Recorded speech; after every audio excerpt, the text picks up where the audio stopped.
so I've got a special intro planned just for this one. Spoilers! Spoilers! Spoilers! Don't put that in the video. Possibly. Don't. I'm going to. No. Yes, because then we have people commenting saying... Yes! I don't know what people expect when they watch a season review of a show. Shattering exploration of rape, addiction and control. That's a pretty good perspective, actually. Yeah, so somehow it's taken us a whole week to finish Jessica Jones. It took me 2 days to start it and finish Jessica. Somehow it's taken me a whole week to finish Jessica Jones. Marvel's latest attempt at a television series. Sort of television. Digital television. Netflix.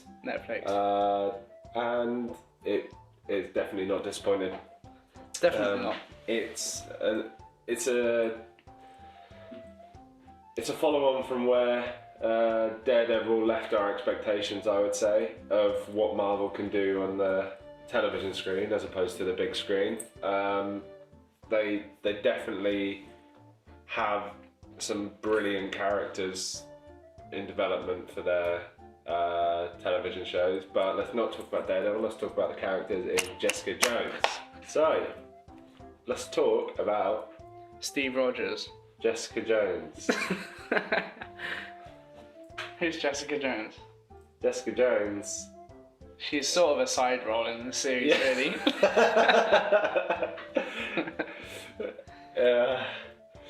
Yeah, she doesn't like the limelight. No. Yeah, obviously she's the main character in this TV series. She's a private inspector in Hell's Kitchen, where Matt Murdock is also which is the bigger picture in New York. Yeah. So yeah, she's a private inspector or investigator, sorry, and she's also got superpowers. Fact file. They call them gifts, not superpowers. But put a fact file on the screen. Bam. Fact file. She has As superpowers. I say, bam. Ready? I'm not going to do it. Bam. I'm not doing that. Seamless. Amazing. Yeah, so similarly to Matt, was involved in an accident with some waste, wasn't he? Jessica was in the car with her brother and her parents. Yeah, but we don't know that's how it happened yet. Yeah, we do. No, we don't. That hasn't been explained.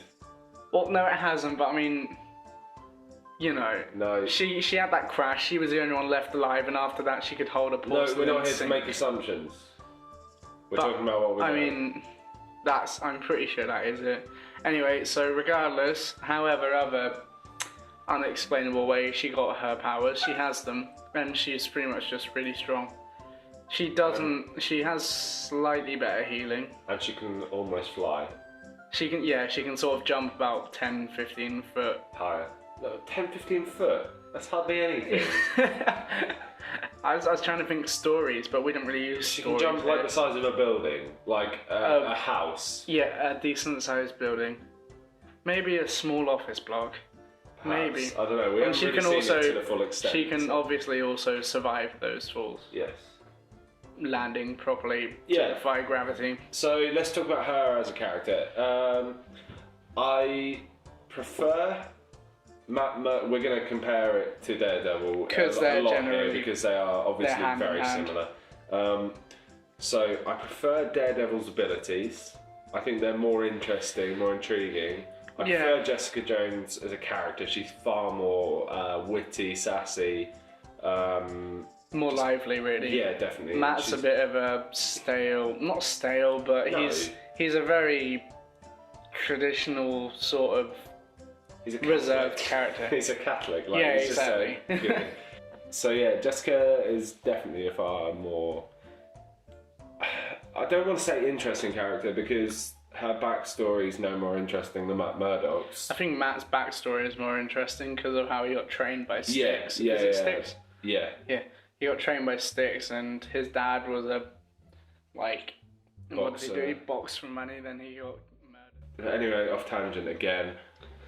Matt Murdock's backstory might be a bit better, but Jessica Jones. Her character is more interesting to watch. Yeah, her present tense character is definitely like she's a fantastic character. She really does make it a lively show. You see, she's obviously an orphan at a young age.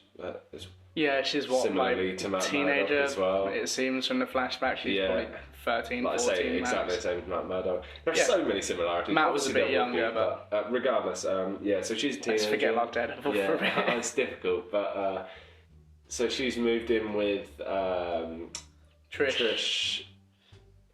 I want to say Simmons. WWE diva Trish. I want to say Simmons, but yeah, I think it's Simmons. Just blank it out every time we say right. Simmons. Otherwise, and her abusive mother. Yeah, and that is definitely an interesting story about how she becomes friends with this teenage girl who's a bit bratty. Well, we can dive into their relationship in a bit. Yeah, but regardless. Just to sum it up, Jessica, she's a very sassy and sort of not careless, but she doesn't really give a shit about the world, does she? Yeah. She's very not unsociable either. She does talk to people. She's just a moody bitch, pretty much. Yeah, but that's what makes it. Yeah, and exactly. And she's a very, very major. She's very alcoholic. picky about who she cares about. Like, she's very careful. Yeah. With that respect, like she doesn't just fall in love. Like too many superheroes in Marvel films who just like the whole Black Widow and Hulk. Yeah. No, despite the fact that Black Widow's meant to be, let's just senseless. Let's not. Sorry, I'm just angry about that development. Yeah, so that's pretty much it with Jessica in terms of character. Yeah. And she's an alcoholic and she's a bit screwed in the head because of Kilgrave, played by David Tennant, and Jessica. Played fantastically by David Tennant. And Jessica played fantastically by Kristen Ritter as well. Yeah, which we haven't said. Both brilliant. Yeah, so David, his backstory, he's like, his original name was Kevin Thompson, I think it was Thompson, and he was he had some really horrible diseases as a kid, so his parents were trying to, and it was like his brain would have just decayed by the time he was 12, so his parents were studying on him to try and bring him back, but he didn't really realise, he thought that they were just treating him like a lab rat because he obviously couldn't remember a lot about it. Yeah, as a kid he had needles stuck in him and was in a lab room for most of his childhood, so he was pretty messed up from that. Yeah. Don't get me wrong, in no way I'm trying to empathise with him. He is a maniac. He's another one like Loki that there are parts when you think I actually like him. Exactly. He is a fantastic character. He's one of my favourite villains I've ever experienced. I think he's so developed and he has so many different layers to him. If Marvel do one thing well, it's making edgy villains that have a likability to them. Yeah, definitely. Because Ultron had his childish naivety. Yeah. I think the only one who I didn't really...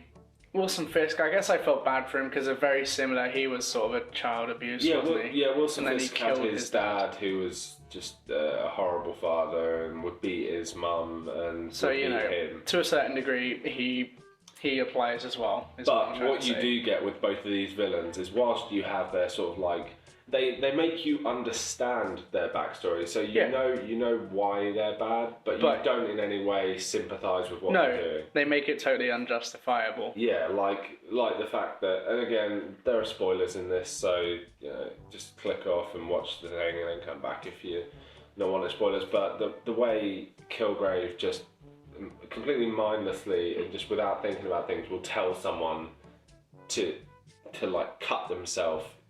Yeah. Limb by limb until they bleed out on the floor without even thinking about the repercussions, without even being fazed by it. It's just gruesome. He is a fantastic villain. He's so intriguing. He obviously has his childhood trauma which has caused all this sort of hatred and anger and distrust in humanity, but he's just so funny as well. I think that's the David Tennant effect. Yeah, definitely. He's just so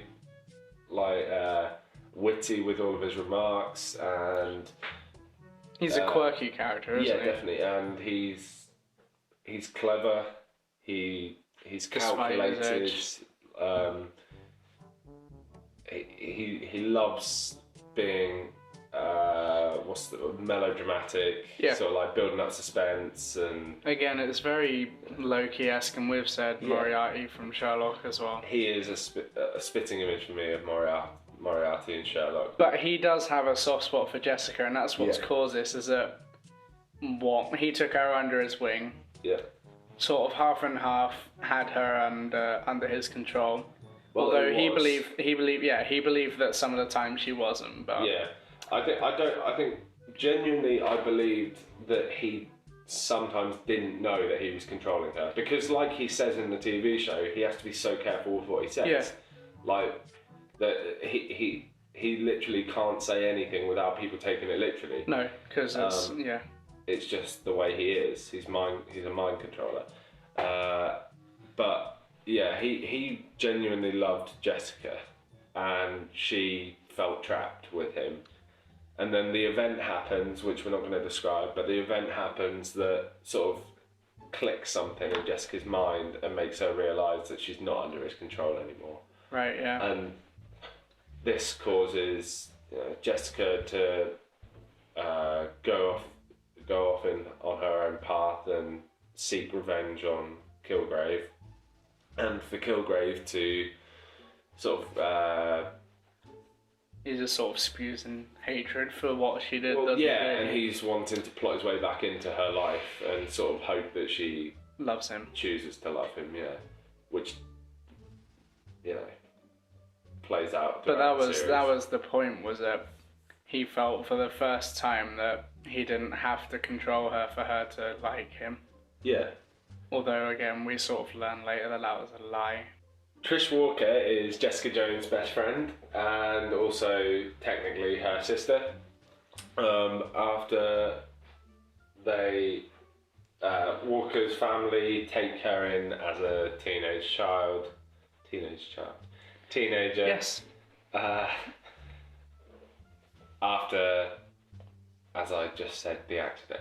After Jessica's family died. Yes. Please, spoilers, whatever. So, Trish is a character who has gone through a different type of childhood, sort of like, not trauma, but just a constant, just, much. Physical abuse through the bulimia that we see, where her mum's trying to make her throw up her food so that she can be skinny on TV. I wanted Jessica to floor her so badly in that. I mean, she threw it at the wall. So she did, but she should have thrown the toilet over her head or something. She abuses her by beating her with awards. She talks down on her. Like, it's a horrible, horrible child. It's pretty much your typical mother didn't get an actress career. Exactly. Pushing her child into it, sort of cliche thing. Yeah. So Jessica's sort of the black sheep in that family. Trish is a bit unsure of her, isn't she? The start. Definitely. And then she casually walks in on Jessica holding a sink over her head. Yeah. She's like, "How can you hold that?" And Jessica's like, "Broke." So that's how Trish finds out. And then after that bit where Jessica stands up to Trish's mum and lobs her against the wall. Yeah. I'm guessing we didn't really see much more after that from their childhood, but I'm guessing that's where they sort of that's why they started to click, started to be allies. And then we see them as adults, and initially it appears that they haven't spoken in a while. Long lost relatives. Mainly because of Jessica, you would presume Jessica being a bit distant and that sort of thing. And also Trish is like a radio star at the moment. But so regardless, they then soon sort of rekindle their friendship and start working with one another in order to find Kilgrave. Now, Trish in the comics, I know she has some sort of like expertise in martial arts, which we did see a bit of when she was training to disarm people. So maybe that will come into play at some point, at least You partly. never know, but you would presume not, as in this show she needs to take a pill in order to become strong. So she's sort of always got Jessica's back. Yeah. And because they're the closest thing each other have to family, really. yeah, exactly. And yeah, so they have one another's back throughout the show, and yeah, she is a good, sturdy sort of like best friend character, and it's just, I know I'm talking about Daredevil again, but it's just the same thing as Murdoch and Foggy. Yeah. Like, it's just such a like consistent sort of just backing up of one another, and it's something that every superhero seems to need in the MCU, because otherwise they just become derailed, don't they? Yeah, just the normal friend, except from the Avengers, who are actually just open as who they are. Yeah, so Trish is a good character. And Luke Cage, who is the final one we're probably going to mention, because let's just quickly say Malcolm is the only other real one close to Jessica, I would say, and he's essentially her neighbour, who's also a bit of a friend, also a bit of a PA. There you go. Yeah. That's Malcolm in 5 seconds. And he was under Kilgrave's influence really in the first half. If you want to know more about that, just watch the show. Just watch the bloody show. Very good show. Don't listen to us, just watch it.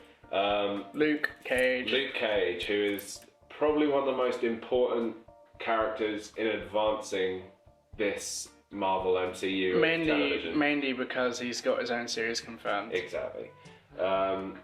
He has bulletproof skin. Is it bulletproof? It is, yeah, because of the gun bit.